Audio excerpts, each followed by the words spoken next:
और बात आज़ादी के मत वालों को लेकर। आज़ादी के सफर के आज के एपिसोड में हम क्रांतिकारी स्वाधीनता सेनानी बालकृष्ण हरी चापेकर को श्रद्धांजलि देंगे, जो अपने भाइयों के साथ शहीद हुए थे। बालकृष्ण हरी अपने भाइयों के साथ चापेकर बंधुओं के नाम से प्रसिद्ध हैं। साथ ही आज हम अकामा चेरियन की छोटी बहन रोजम्मा पुनूस और स्वतंत्रता सेनानी बनमाली घासी को भी याद कर रहे हैं। देखिए उनका ये संघर्षपूर्ण सफर।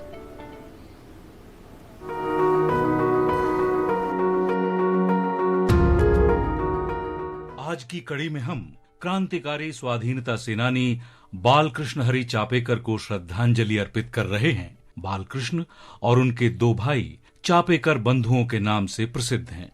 उन्होंने 12 मई 1899 को देश के लिए प्राण न्यौछावर कर दिए थे। बालकृष्ण ने अपने भाई दामोदर हरी चापेकर और वासुदेव हरी चापेकर तथा महादेव रानाडे और साठे के साथ मिलकर 22 जून 1897 को ब्रिटिश अधिकारी WC रेंड और उसके रक्षक सैनिक की हत्या कर दी थी। बालकृष्ण का जन्म 1873 में पुणे में हुआ था। बाल गंगाधर तिलक के जोशीले भाषणों से उनके दिल में राष्ट्रवाद की प्रगाढ़ भावना का संचार हुआ। जब 1896-97 में भारत में प्लेग फैला तो सरकार ने महामारी के प्रबंधन के लिए एक विशेष प्लेग समिति का गठन किया। ब्रिटिश प्लेग आयुक्त WC रेंड ने प्लेग महामारी से बचाने के नियमों की आड़ में आम जनता पर अत्याचार शुरू कर दिए और खूब आतंक फैलाया। रेंड ने संपत्तियों को अंधाधुंध ढंग से जलाने,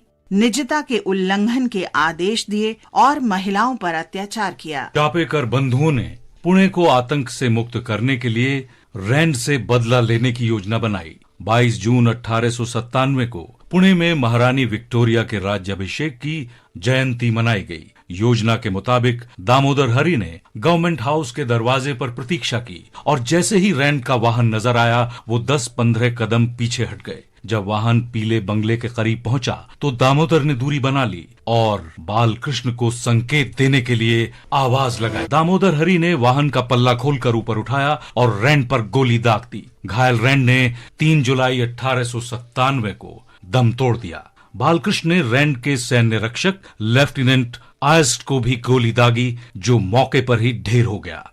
चापेकर बंधुओं महादेव रानाडे और साठे को पकड़ लिया गया। दामोदर चापेकर ने 18 अप्रैल 1898 को, वासुदेव हरी ने 8 मई 1899 को, महादेव विनायक रानाडे ने 10 मई 1899 और बालकृष्ण हरी ने 12 मई 1899 को अपना सर्वोच्च बलिदान दिया। किशोर होने के कारण साठे को 10 वर्ष के कठोर श्रम की सजा हुई। इन सभी महान स्वतंत्रता सेनानियों को हमारा शत शत नमन। हम आज स्वाधीनता सेनानी रोसम्मा पुन्नूस का भी स्मरण कर रहे हैं। उनका जन्म 12 मई 1913 को केरल के कंजिरापल्ली में हुआ था। उनकी बड़ी बहन प्रसिद्ध स्वतंत्रता सेनानी अक्कम्मा चेरियन त्रावणकोर की झांसी की रानी के नाम से लोकप्रिय थीं।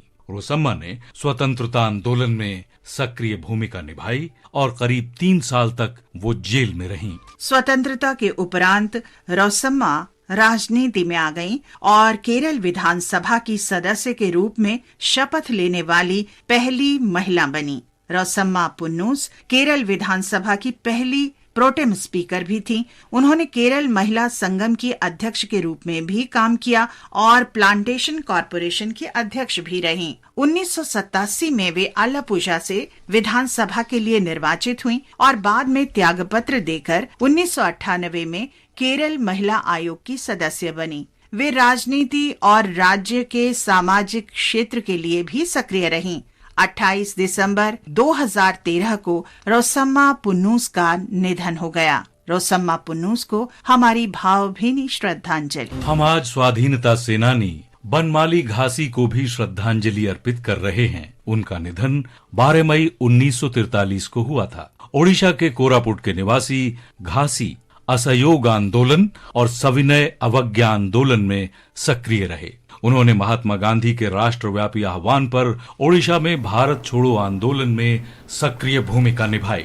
बनमाली घासी को अन्य आंदोलनकारियों के साथ गिरफ्तार कर लिया गया और नबरंगपुर जेल भेज दिया गया। वहां साफ सफाई न होने और चिकित्सा देखभाल के अभाव के कारण घासी को कई बीमारियों ने जकड़ लिया। इन परिस्थितियों में घासी और अन्य कैदियों को कोरापुट जिला कारागार भेज दिया गया। वहां 12 मई 1943 को बनमाली घासी का निधन हो गया। महान भारतीय स्वाधीनता सेनानी बनमाली घासी को शत शत नमन।